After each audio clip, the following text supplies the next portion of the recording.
The curse of the third kit has been exercised on the South Coast. Oh, I'll raise my glass to that shortly as we recap the Southampton match featuring some amazing video from St. Mary's thanks to a very special Holy Trinity show correspondent that made the trip. I'll talk a little bit about Danny Ings too because I haven't had a chance to, but Saturday was all about one thing. And that's the 3 points. That's all that matters. Style points don't count. Would we love to see Villa romp to 3 and 4 goal victories every week? Of course we would. But the Premier League is way, way too savage for that. Pour yourself something nice. Let's get into it. Southampton 0, Aston Villa 1.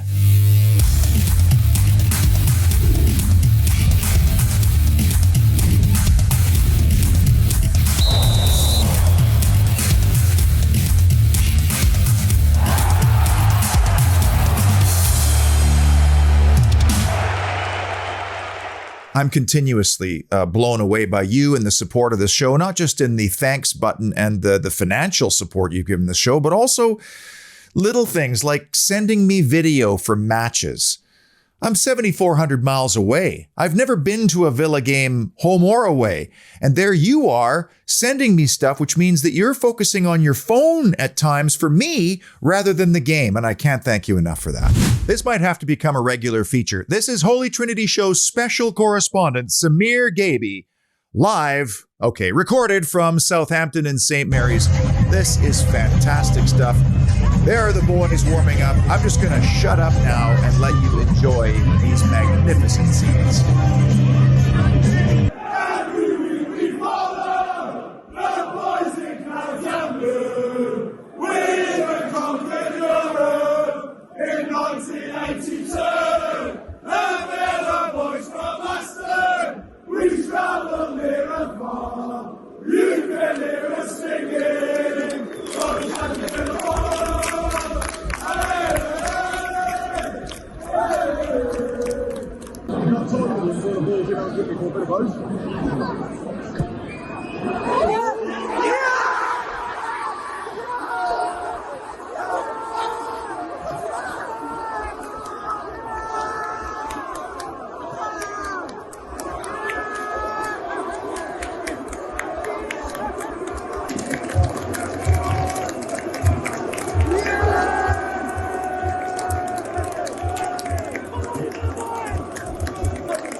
And if you thought that video was great, just wait till you see Samir's drone footage. But seriously, this away support phenomenon is fascinating to me. Football is so tribal. That's what makes it special. This just does not happen in North America, maybe a little bit in college football. Yeah, there's some clubs trying it in Major League Soccer, even though all those trips are long. But honestly, there is a commitment to traveling and following your team away. Was that a 4-hour one-way trip? And it must be not cheap to take those trips, especially every couple of weeks in times that are difficult. So I tip my hat because if you're in that traveling entourage, you must now, after 3 games in a row, start to feel like you're actually contributing to the road success. You're not just observing it. You are contributing to it. And my hat's off to you. All right, let's go. In our photo background, courtesy our special correspondent at St. Mary's, the magnificent Samir Gaibee. You are an absolute prince of a gentleman. And look at that top, by the way. Thank you so much for all your video and photo coverage from this game as we present the Holy Trinity Show, the 3 key issues or moments that defined Southampton 0, Aston Villa 1. I was thinking to myself during this game, how many times would we have pooched a game like that in the past? We'll start with the key statistics. My extra stat is duels won, both aerial and ground duels combined. And unlike last week at home to Leeds, Villa bossed pretty much all of it except for the duels won. Look at that possession, 63% to 37 as the away side. So last week we won when we were second best. This week we were best, and we picked up those vital 3 points. This was kind of a peculiar week. First, Ollie Watkins hobbles off on Friday against Leeds. Danny Ings comes on in his place. And we're all thinking, well, Watkins is injured, so Ings will take his place against his former side on Saturday at Southampton. And what happens? He's sold to West Ham United. And truthfully, I was less shocked about this deal than I was about Ings joining Aston Villa in the first place. And you notice in Unai Emery's press conference, he made a point of saying that Danny Ings wished to leave. And I can understand that. He's 30 years of age. He thinks he's a starter, and he probably is for a lot of sides. And let's see how he does. Will he get those starts at West Ham United? For Aston Villa, this is smart business. I mean, they got a West Ham side that is desperate to shell out more than half of what Villa paid for him in the first place. And also, you wipe a pretty big earner off your wage bill. Now, would I feel more confident if there was a stopgap solution or a direct replacement even? Somebody like, I don't know, Moussa Dembele, for example, because Moussa's on an unbelievable ticket because of his contract situation winding down in the summer. He's behind Lacazette, and so he wants to move on, presumably. Only 25 years of age. He was prolific last season, but I understand now that Everton is going to go in hard for this player, which is kind of weird. And if I was the player and you look at the situation Everton's in, it wouldn't really be a choice for me, but we shall wait and see. I think this is really, really smart business and very confident business from Aston Villa to say, no, we're going to let you go because that's the right thing to do financially. We have to start clearing players out to bring players in, players that we hope are going to impact and change this squad. And Unai Emery also made a point of taking all the pressure off John Duran by saying he is not a replacement for Danny Ings. This player is a player for the future, sought by the club, by the way. So it wasn't Unai Emery scouting this player and wanting him back at Villarreal. It was the club saying, this is a player we really need to bring in. And Unai gave it his blessing, but he's taking all the pressure off the kid to not have expectation, and he's taking the expectation off us as well. But once that paperwork is complete, I can't help but feel that John Duran will get bits and pieces of work down the stretch of the season, and he may just contribute. You never know. We've seen it in this league this season with players coming out of nowhere and having an impact. I look at Brighton and Hove Albion, and I could think of a couple of options there. Danny Ings was a great guy in the community, apparently a fantastic lad in the dressing room. I'm happy for him that he gets to go on and try something else.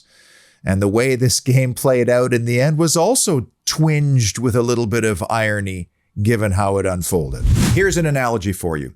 We are in the midst of a major renovation, both figuratively and literally. Literally, because we're going to be redeveloping the North Stand and the surrounding buildings.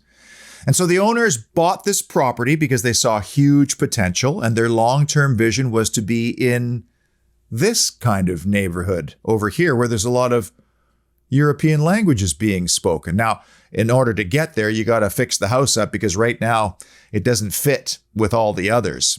So they hire a contractor, didn't work out, hired another one, they had to fire him as well. Now they've brought in a contractor who knows what he is doing. He knows exactly what that house should look like. He knows exactly where the money should be allocated to get the best bang for the buck down the road. For example, we should probably spend more money on the kitchens and the bathrooms and the master and the ensuite, i.e. the spine of the team, striker, midfielder, central defender, because we know that will reap more rewards down the road, i.e. resale value. But the incredible thing about Unai Emery is that not only is he the architect, he's also the designer, and he could swing a hammer and nails. And he is willing to say, let's sacrifice the fancy wine cellar with the climate control downstairs and add an extra master bedroom with an ensuite upstairs because that's going to make us more successful down the road so we can be in this neighborhood in the medium to long term. So we're in a renovation, and right now it's all the prep work being done right now. The heavy lifting and the major demolition will probably occur this summer. Let's hope it's on time and it doesn't go much longer than that. And let's hope it's also on budget because the house needs fixing. It is imbalanced right now. And that has to change. Back to the meat and potatoes of the actual game at Southampton on Saturday. There was a lot of social media angst over Emi Buendia and Leon Bailey again. And I'm going to say it's justified. And I could probably throw Jacob Ramsey in there as well. And the biggest issue for me is inconsistency, something Unai Emery hates. He wants to have the same compete level at home as he does away. He wants the same level of ruthlessness at home as he gets away. How many times does Emi Buendia overhit or underhit a ball at a critical moment in an attacking phase? And same with Leon Bailey. When we need delivery, when we need bottom line, he fluffs it or skies it so often. I'll give a little bit of a pass to Jacob Ramsey because he's significantly younger, but similar type issues. We need more consistency. I'd say a key in this match is the lack of poise or ruthlessness in the final third, because then we would have had a more comfortable time of it because there were opportunities that presented themselves. And I am dying to know what Unai Emery really thinks of those three players, whether they are rehabilitatable and whether they even fit into his long-term vision and plans. I say to my own players way too often. Key issue number 3, dominant debut. I think we've had more than enough evidence now that Emiliano Martinez is a worthy captain of this football club. He's deeply respected by not only his teammates, but the fans as well. And that his World Cup experience and victory have increased his confidence so noticeably. I mean, he looks like he's another foot tall. And the shot stopping, that's one thing. And so is playing with the ball at your feet as part of almost a back five, as Villa tries to play with the ball on the floor through a press even sometimes, which can be kind of scary. But still, he's cold as ice in those circumstances. But in this game, there were 3 occasions where he made critical, quick decisions in coming out of his box early. 3 times he did it, and he snuffed out the danger because he recognized the danger early and he acted decisively. Martinez makes the first of 2 pretty big saves in and around the 62nd minute. Nobody will remember this because this came a minute before Southampton thought that they had scored to take the lead, and he moves across his 6-yard box absolutely perfectly. His footwork is great, his head is up, his hands are up, and then he just has to deny the ball at the back post because he's in perfect position. It's not glamorous, but it's effective. And one does wonder, given his stature and his reputation, are shooters trying to be a little bit too fine? Are they rushing their efforts? Who knows? But I think his reputation and his stature is going to help him in the back half of the season. The second big save came in the first minute of added time, and this one was tricky. It was a great shot, actually. I thought he leapt early and was coming down when he then clawed it away, but on second look, it was just a very good save. This guy is a street fighter. He will do anything to win, and he will do anything to keep the ball from going into the back of his own goal. I don't think another Aston Villa player is going to take the armband from him now in the second half of the season, and he's doing exactly what Unai Emery asked of him. Use your World Cup experience to increase your stature with Aston Villa Football Club. Big issue or moment number 2, valuable VAR. Now, this could have easily been the number 1 big moment of this match because you got Southampton, desperate, at the foot of the table, having won only once at home all season, but coming off 3 wins on the spin in multiple competitions. They get a sudden jolt of energy with a couple of substitutions, and lo and behold, they think they have the lead. Now, there's definitely contact here. We saw contact into the back of Jacob Ramsey, who was the one contesting the ball that ended up getting played back to James Ward-Prowse. And in the second angle, you can even see an arm extension. Well, you can't do that. However, if it was the other way around and this was a Villa goal that was disallowed, how would you be feeling right now?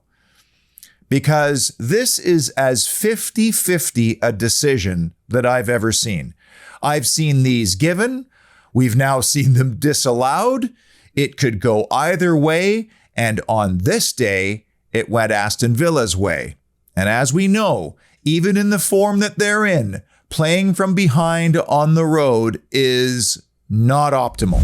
And the number one big issue or moment that defined Southampton 0, Aston Villa 1, Ollie on target. VAR would be deployed again in Aston Villa's favor when we actually scored from a free kick. Oh, the relief when I saw that green animated line drawn on the screen with the onside graphic at the bottom. It was unbelievable because our set piece routines today were frankly stinky, the worst of which, the one that came just after the drone delay. Ashley Young wasn't even looking when Douglas Luiz played the ball. Oh, it was a bit embarrassing.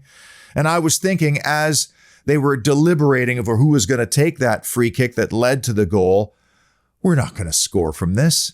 We've been bad from this situation all season long and in this game as well. I talked about irony a little bit earlier on. Danny Ings leaves. Ollie Watkins is fit to play. Of course, he's been stained all season long because it takes him 4 chances to score 1 goal. And what does he do? He just wants it more. He gets on the end of it and he makes a good enough connection to give the goalkeeper fits. He's onside, and from then on, it's just him and a good connection, and he gets it. By the way, what a beautifully shaped ball by Douglas Luiz. This is the only place this ball can go in order for Watkins to get on the end of it. And long may this continue. The categories we've been tallying from the last couple of seasons really benefited by this particular result and the circumstances within, because the away record has improved. The VAR situation has improved. The Watkins-Ings, now just Watkins combined goals up to 10. A set piece goal to improve to -7 on the season versus the bottom 6, now 13 from a possible 18 points. And Emiliano Martinez added a 4th clean sheet to the season. So now a weekend off, which should have been a 4th round FA Cup trip to Stoke, but there you have it. We'll await the arrival of Leicester City in 2 weeks' time. They're off to Walsall this weekend for the 4th round of the FA Cup. Leicester not in the greatest Premier League form. They haven't won in 6 Premier League matches, which predates the World Cup, although they did have, I think, a pretty respectable point at home this weekend to Brighton and Hove Albion. But they are only 1 point off the drop zone. And I heard Brendan Rodgers whinging recently about the lack of funds available to him in the transfer market and comparing with Aston Villa and West Ham and the like. To me, this is another very winnable game for Villa at home, given the form they're in and given the momentum that I feel is building. And I guess the only real question is, when that game does come around in a couple of weeks, will Villa have added to their squad? Right now, it looks like Danjuma is out of the picture and that he's not a target for Unai Emery. Weston McKennie looks like he wants a bigger challenge, like Chelsea, for example. Is there even room at Chelsea for more players? And even Deulofeu has said, I'm happy at Udinese, I want to stay here. So we'll see what happens over the next couple of weeks, but you also wonder about outgoings. Like, will this be the end of Morgan Sanson or Marvelous Nakamba or even Callum Chambers? We'll have to wait and see. Honestly, how much fun and how exciting is it to watch this new and evolving Aston Villa? So much more confident on and off the ball. They're structured, they're solid. And I haven't mentioned Boubacar Kamara's name once in this show. I had to take a week off finally. And the exciting thing is, this is nowhere near the finished article yet. And I don't want to jinx it by bringing back the European airplane tracker that I used to do on this show, but don't look now. We're 5 points back of Tottenham Hotspur and a Europa League spot. Until next time, stay well, stay warm, and as always, up the mighty Villa.